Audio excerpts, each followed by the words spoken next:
So I take this privilege in welcoming my senior, Mr. Sadiq Basha, currently working as Vice President in Regulatory Affairs Department in Strides Pharma Sciences, located in Bangalore.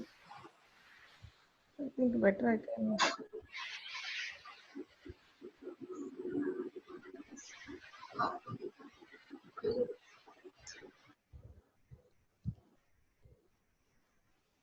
Located in Bangalore. And he has his core expertise in regulatory affairs and its function for over a period of 17 years. So his prime responsibility would be was focusing only on organizing regulatory strategy and global business strategy to his own clients. And he was had a prior experience working with companies like Orchid Healthcare and PSI International and Actavis Pharma. And he is a postgraduate from the prestigious Madras Medical College and has been awarded the best outgoing student with a gold medal of the current of the academic session. He has also completed his postgraduate diploma in patent laws from Nalsar University. Also belonged to various professional societies like IPA, IPGA, members of TOPRA and RAPS USA. He has also participated in various national and international conferences for pharmaceutical analysts, conventions conducted by Indian Drug Manufacturers Association, Pharma Institute and GMP, and he also a member of various regulatory submission procedures conducted by Pharmaceutical Technical Training International. He has also presided over as a guest of honor in various UGC-sponsored national seminars at various disciplines like biotechnology and pharma analysis. And he has also his credit various research publications in national and international journals.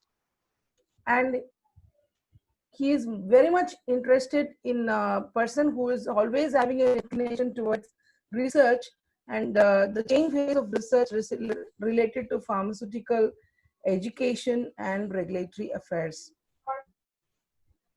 So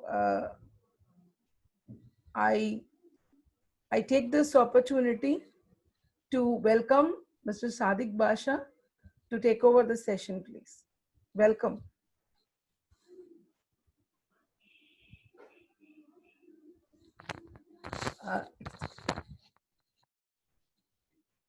Deepa, for giving the brief intro about my profile. I'm really happy to hear from you, and it's very long time to stay getting connected with you, and it's really a privilege to see you. It's quite a long period of time, after a decade, after more than 1.5 decade. I'm just having this interaction with you. It's very happy to see you again. Okay, my audio clear to all? Yes. Yes. Can you? Yes. Let me today's presentation, which I would like to take you to the group, is with respect to the drug development, that is related to the generic product drug development registration process across the regulated market like US, Europe, and Canada. So in this current presentation, let me share my screen, and then you can have a view of one of the presentation.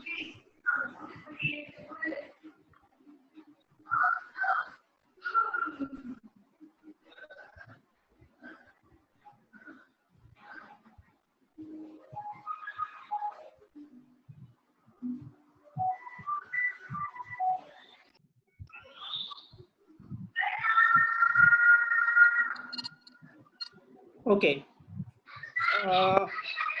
Can you all able to view my screen? Yes. Yes, sir. Okay. Yes. Okay. Do we need to wait for any other additional participants to join, or can we start this session? No, we could start, Anna. No problem. Okay, good. Thank you.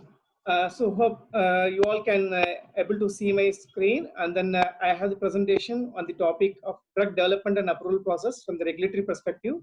I'm going to give you a brief detail about the way how the generic product development happens and the registration process, how the regulatory approvals are received for the generic product for marketing those products in these markets of regulated markets.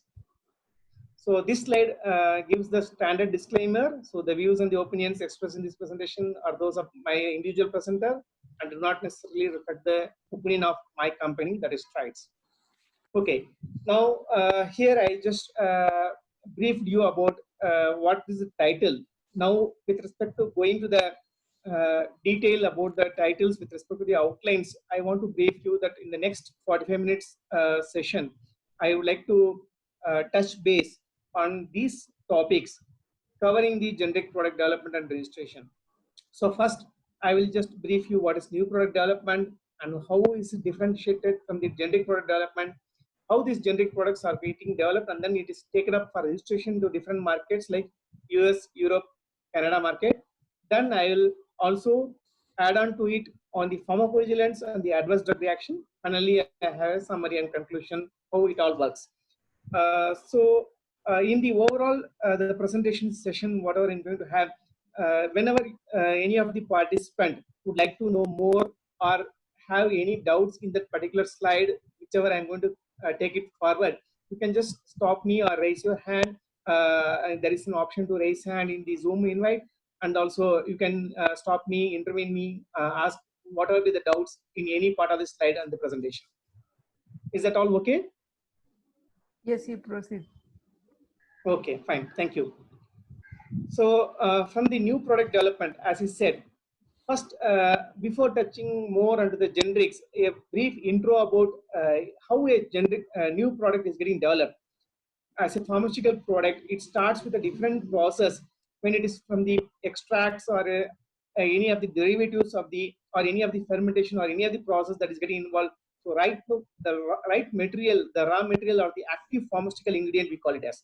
So active pharmaceutical ingredient, in short, we call it as API. The API is getting synthesized and it may be extracted to its purified form.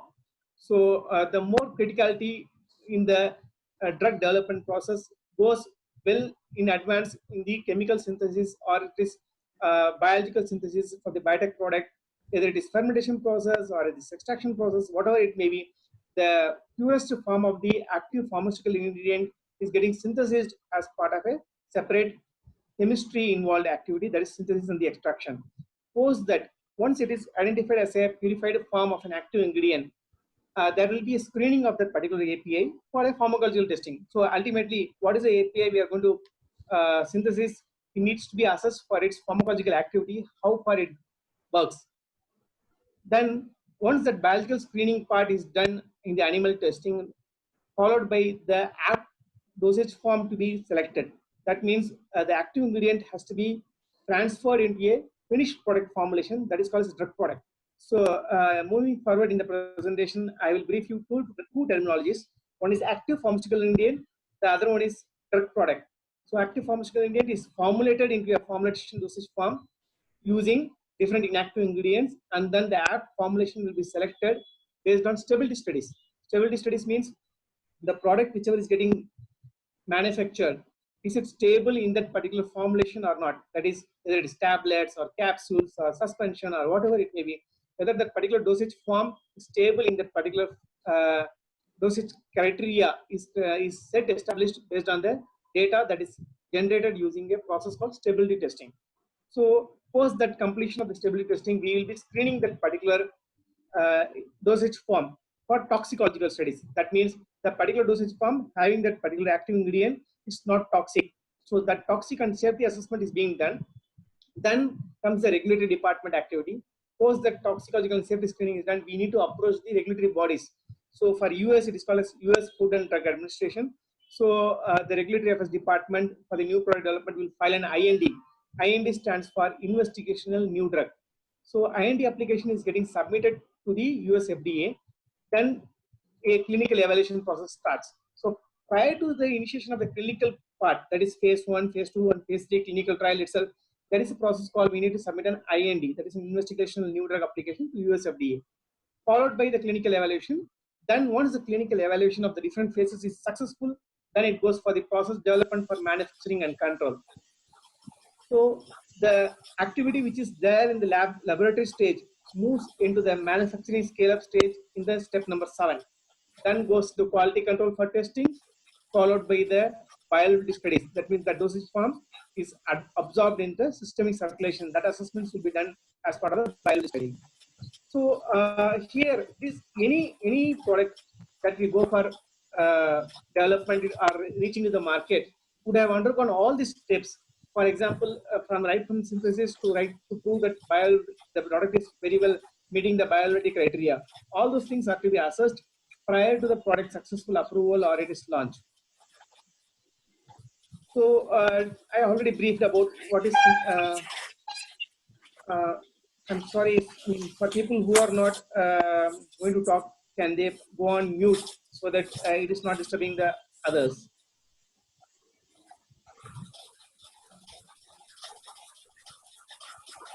Hello, I just hear a background noise. Yeah, now it's clear. Thank you.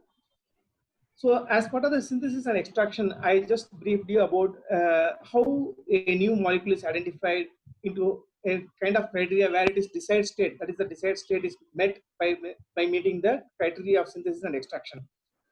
This may require a lot of research activities. That research happens based on the biological process, action of the known criteria of the therapeutic ingredient, or random selection or the broad biological screening. So all this process will be part of this synthesis and extraction.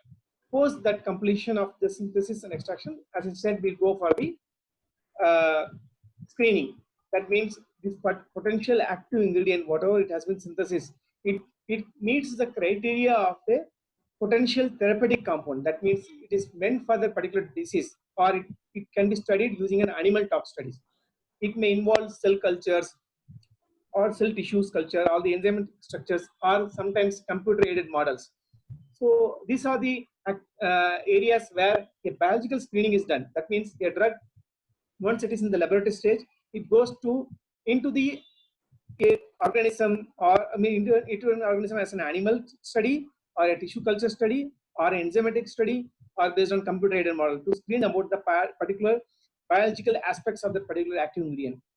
Post that, it goes for the highest level of, we need to understand how that particular test, the results, the screening happen. After that, it is very well good to understand that particular pharmacological activity is met. So if that is promising, then the next stage of development comes to the product.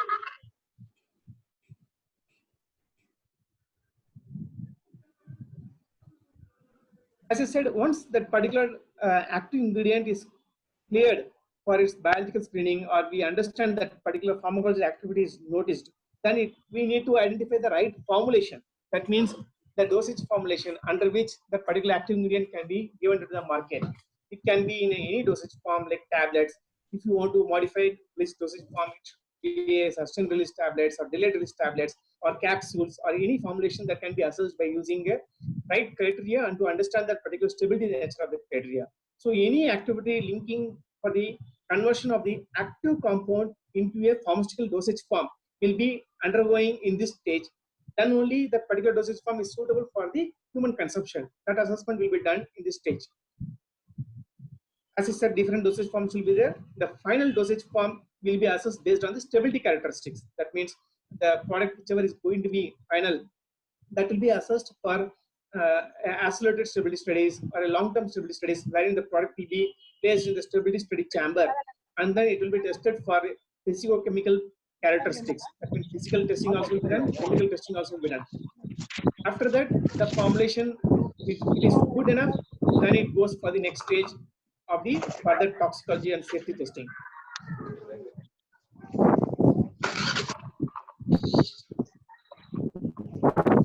Okay.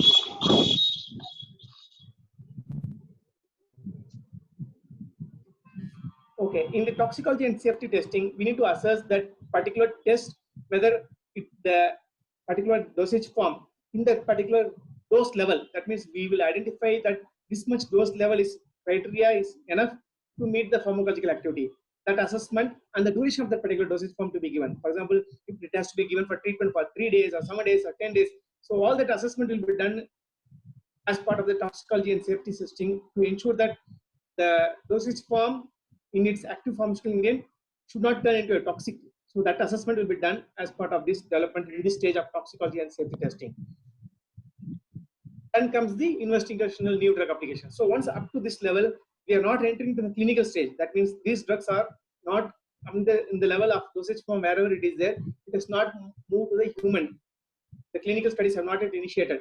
Only animal talks, computer-aided models, tissue culture studies, all this assessment and the safety of the particular thing in the animals, and also the dosage form criteria, and this particular dosage form is stable or not. All that assessment are being done prior to an IND. That means investigation new drug application is not yet submitted. Now, collecting all this data, you go ahead for a formal submission of an IND application to US FDA. During the submission, it will have all the information about the clinical research, whatever you have done for this product. That means, so whatever animal tox studies, whatever the biological screening you have done, how the chemistry synthesis extraction happened, all those information, the protocol, everything will be given. And also the protocol meant for the phase 1 study. When you are entering the clinical next the phase, that phase 1 study protocol also will be clubbed along with this IND application. Once the IND application is submitted, FDA will take 30 days time. So within the 30 days time, if they get back to you on any queries or suggestions or deficiencies, they will get back and then we have to respond. If they are not reverting in the 30 days time frame, automatically clinical study will start. During the clinical study, there are 3 phases in the clinical study. That is phase 1.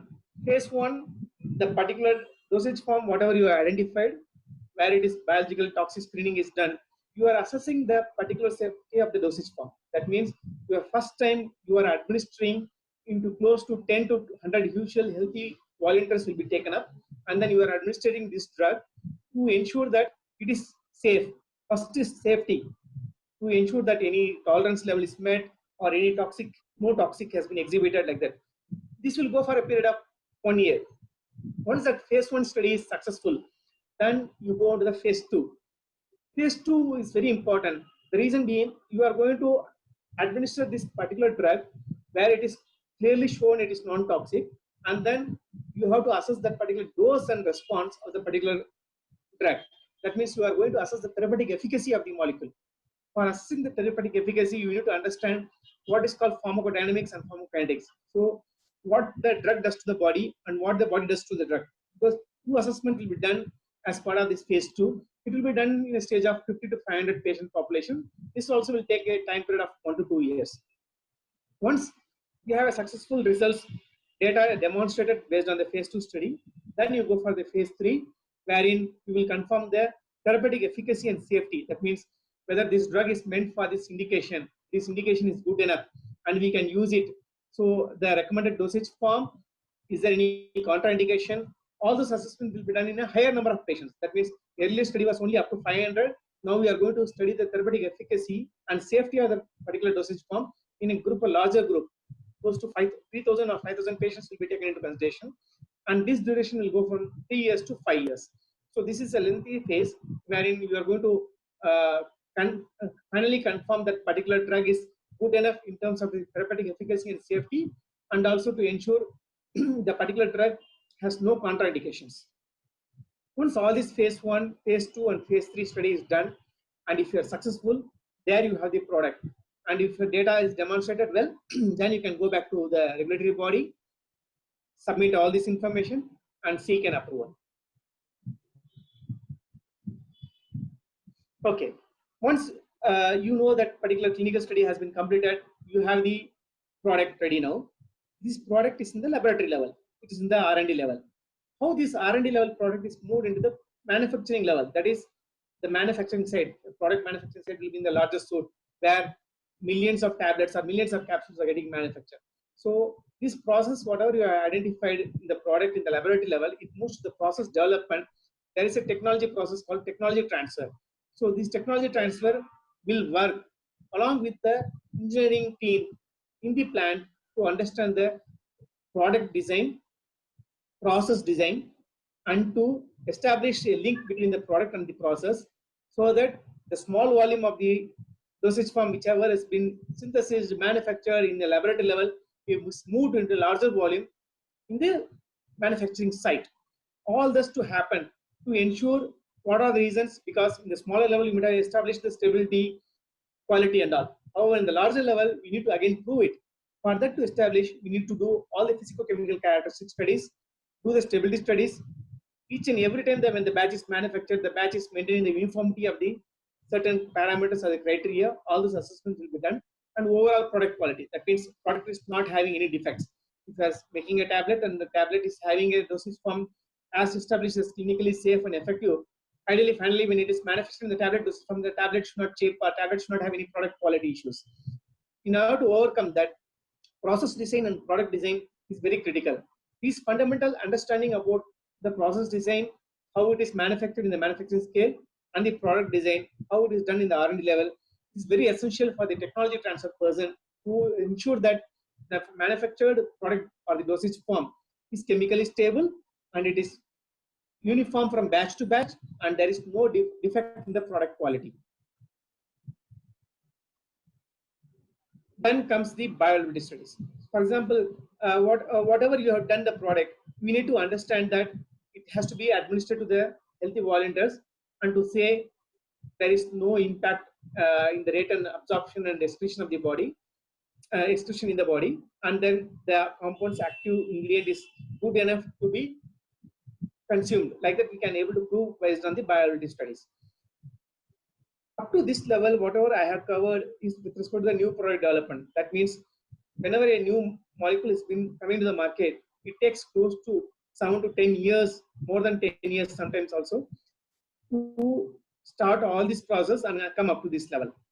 Then you file the bioavailability study data, all this to the regulatory body, then they will review, and then they will come to the manufacturing site for an audit. Post that, all these criteria with respect to the general good manufacturing practices, and also the good quality of the documentation that has been generated on the investigational new drug, and also in the new drug application, they give an approval. Post that approval, you are the brand.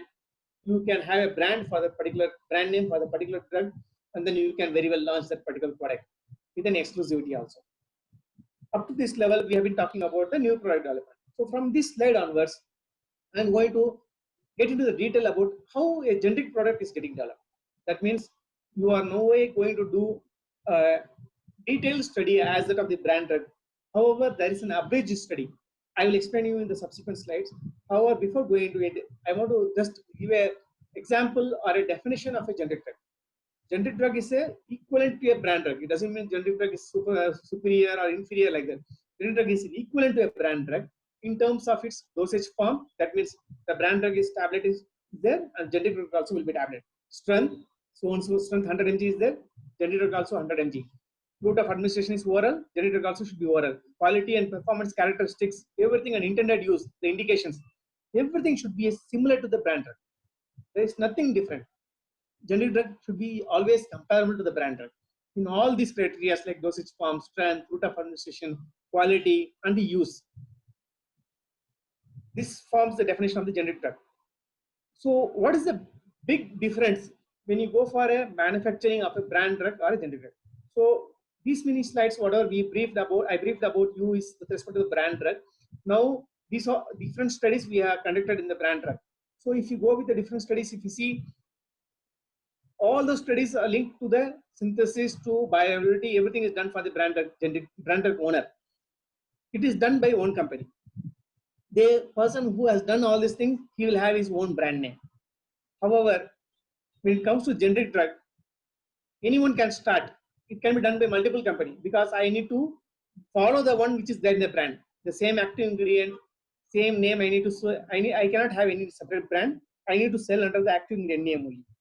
So that is the difference between brand name and generic drug in terms of the differentiation in terms of its name. If you go with the difference in between the NDA and ANDA. Now I want to brief you what is NDA and what is ANDA.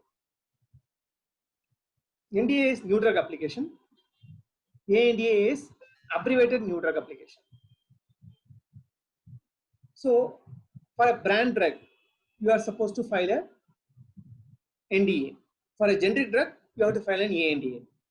In the brand drug NDA, you are supposed to submit all these 8 sections. That is how the chemistry is being done, how the manufacturing, how the quality control testing happens, labeling, testing, animal studies, clinical studies, and bioavailability studies.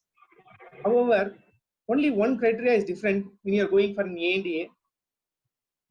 Instead of the animal studies safety studies, you are going to, instead of the biology studies, you are going to do a study called bioequivalence.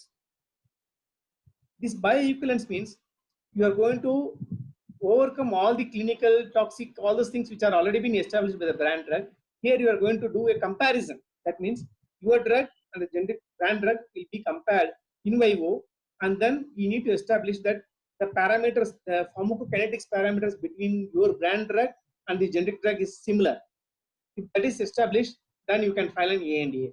So this is the only difference between a new drug application and an abbreviated new drug application.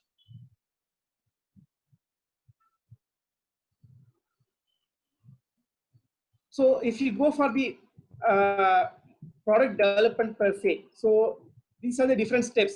This is more at an operational level, in the sense, what are the different departments work in the R&D, how the raw material order comes, how the preliminary pre-formulation studies are done. It is more on the operational perspective. I am not just insisting more to know about at this level. When you get into the operational level in an R&D, then you can able to see this. So what are the different documentation that are getting prepared? That means a product is manufactured in the plant, they should have a master manufacturing documents, qualification protocol, master packaging documents, cleaning validation protocol, stability protocol, all those things. So when you go for a submission, I'll just brief you about regulatory pathway for the submission. Okay, I'll just, before getting into this regulatory pathway for Canada market, let me get into the US market. So US market, I can show you that there is a slight change in the slide wherein the US market information is in the different location. I'll just take it out that one, and then you can go for the other markets.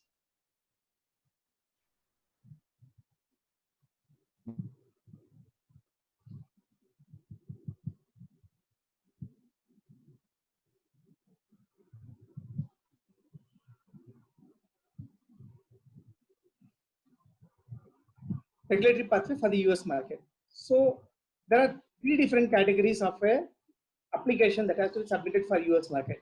One is the one whichever I said, that new drug, that is generic drug will fall under the second category, 505J, wherein you are not going to give any animal studies. In a new drug, you are going to give all the animal studies, bioavailability studies. There is another category called 505B2 India, that is neither generic nor brand, in between. That means you are going to establish a similar active ingredient, but it is it's a modified version of the new approved product. That means 505B1 is modified, that is called as 505B2. This is a different category wherein you will be having different salt, or you may not be doing a complete and a safety efficacy study. That kind of category will be falling under the category of 505B2. So however, for the area of interest, whatever we have to focus only on the 1 and J. 1 is the brand drug, J is the generic drug. If these applications are getting submitted, in the 1 it is called as NDA, J it is called as ANDA, then FDA will review this application and then give us the approval. If it goes to Europe market, if you want to see, there is a different activities with respect to European market. There are different types of procedures. So in US, they call it as an abbreviated new drug application and a new drug application. Here they call it as a procedure. That means you are going to file one single application to a centralized European medical agency. That agency will have an access for all the European continents. 29 countries of Europe will be reviewing the same, and in a single procedure, an approval is received based on single application throughout the EU. That is called a centralized procedure. If you go for one application and wherein you are going to refer as one member state, for example, United Kingdom, you are referring as a one member state, and you are going to rely on that reference member state and adding all the countries whichever of your interest area, that will be done through a CMS, that is called as concerned member states. That is done through a procedure called decentralized procedure. The third one is mutual recognition procedure. For example, if you have got an approval in one country in Europe, based on one country's approval, you are going to extend that particular medicine's approval into another country in Europe. That is through a procedure called MRP, they call it as. MRP is mutual recognition procedure. Next is national authorization. National authorization means you are not going to submit the application for all the entire countries in Europe. You are going to give it only to the country of interest. it may be Poland, it may be Italy, it may be Spain, or wherever it may be. You can submit that application only to that particular country, and then you can seek an approval. This is called as national authorization. So US and Europe is covered. Now next slide, I'm just going to tell about Canada market. In Canada market, you need to understand one thing. The submission of NDA is called as NDS, and submission of ANDA is called as ANDS. That is the only difference. So the Canadian authority, Health Canada, they call it as Health Canada evaluate the ANDS, and then how similar to the way how FDA evaluates an ANDA. They will assess the chemistry, manufacturing, and the bioequivalence. Then they make a complete evaluation of its safety and efficacy and the quality data, and then finally they give the approval. The approval is called as notice of compliance, and any application that is approved will be given a drug identification number. With the drug identification number only, you are allowed to sell the product in that market. Sorry, you are allowed to sell the product in that market by taking the necessary approval from the health authority in Canada. So almost similar to US Canada works. However, the terminology and the authority names differs. So these three markets which I covered is of prime importance, is considering the pharmaceutical market as such. The world's largest pharmaceutical market is US, and then Europe, and then comes Canada. So in that order of priority, I just briefed you about the stringent regulatory bodies, stringent assessment, and very difficult to get approval in all these markets. If you are true in these markets, then you are good enough to sell your product in anywhere in the world. So when you have all data required for assessment, submission, the evaluation, all those things are getting assessed. When this data is good enough to seek an approval in US or Europe or Canada